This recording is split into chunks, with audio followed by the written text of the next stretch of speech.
नाम मोदी जी। भगत जी आप गोबर क्यों खा रहे हो? मोदी जी। हाँ जी, आप गोबर क्यों खा रहे हो मोदी भगत जी? देखिए गोबर में क्यों खा रहा हूँ।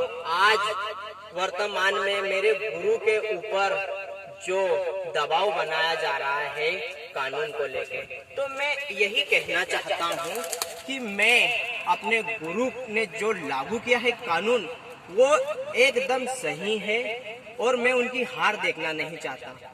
आज मोदी जी के ऊपर और उनके साथियों के ऊपर ये दबाव बनाया जा रहा है कि जो इस कानून के पक्ष में है वो गोबर खाते हैं। तो मैं उन लोगों को एक ही जवाब देना चाहता हूँ कि अगर अब मेरे गुरु का अपमान हुआ तो मैं गोबर ही खाऊंगा। और 15 दिन से तो गोबर खा ही रहा हूँ मैं। आने वाले जब तक मेरे शरीर में प्राण है तब तक मैं आजीवन गोबर ही खाऊंगा। और मैं उन मेरे साथियों को भी बोलना चाहता हूँ कि जितने भी भक्त गण हैं मेरे गुरु के, खुद भी गोबर खाए और दूसरों को भी गोबर खिलाए। मैं आपको पत्रकार महोदय और कैमरामैन जी, आप दोनों को और एक तीसरे व्यक्ति को ये कहना चाहूंगा कि मैं आपको प्रेरित करता हूं गोबर खाने के लिए 3 लोगों को, और आप 3 लोग और 3 लोगों को गोबर खाने के लिए प्रेरित कीजिए। ऐसे करते करते पूरे देश में जितने भी मेरे गुरु के भक्त हैं सभी गोबरमय हो जाएंगे। और जो लोग आज इस बिल का विरोध कर रहे हैं उन लोगों को हार मानना पड़ेगा। हमारे लिए गुरु जरूरी है, अन्न की जगह तो हम गोबर भी खा लेंगे, ये हमें मंजूर है।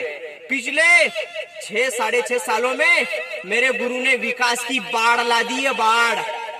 विकास क्या है? विकास आपके जो तन पे जो फत्ते लपटे हुए ये तो है, बकरियां भी खा सकते, ये है विकास क्या भगत राम जी? अगर मेरे गुरु ने अगर मुझे इस व्यवस्था पर लाए हैं तो कुछ सोच समझ कर ही लाएंगे पत्रकार महोदय। इस प्रकार का सवाल आप मत कीजिए। आप समझ रहे हो? साथियों देखिए, रोजगार के नाम पर ये इतने ही हो गए कि इनके तन पे पत्ते लगते, जब भी मोदी जी का नाम ले रहे और बोल रहे मोदी जी अच्छा विकास कर रहे हैं। तो विकास के नाम पे आप खुद देख लीजिए, भेड़ बकरियां ही नहीं इन पंटों को खा सकती है।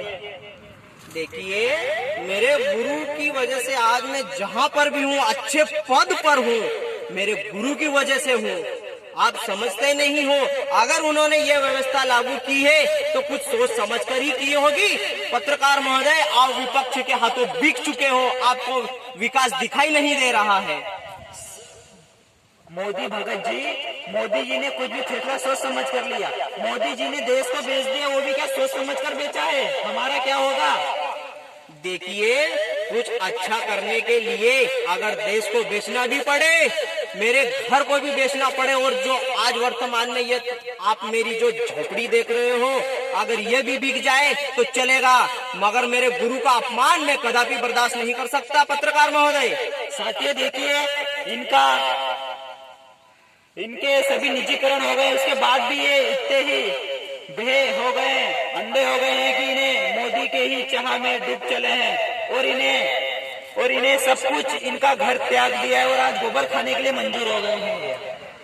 देखिए मैं आपसे एक ही बात कहना चाहता हूँ कि जो 70 सालों में जो विकास नहीं हुआ था वो 6.5-7 सालों में हो गया है। और आप भी मेरे गुरु का साथ दीजिए और इस देश को विकास की रफ्तार दीजिए। ठीक? साथियों विकास के नाम पर देखिए इनके राइट साइड पीछे और इनके तन पे देखिए पत्ते लपटे हुए, यह है विकास मोदी जी का। मोदी जी क्या कर रहे हैं विकास के नाम पर? सब तो निजीकरण कर दिया, सब तो देश को बेच दिया है, फिर भी इनको देखिए मोदी भगतों को। पत्रकार महोदय, अगर आपने मेरे गुरु का अपमान किया तो आज इस पार या उस पार हो जाऊंगा मैं। अपमान सहने के लिए मंजूर नहीं हूँ, क्योंकि मोदी जी ने सभी निजीकरण कर दिया है। निजीकरण कर दिया वो निर्णय अच्छा है, वो देश हित में है। मोदी मोदी मोदी, देखो ये कैसे चिल्ला रहा मोदी मोदी और मोदी।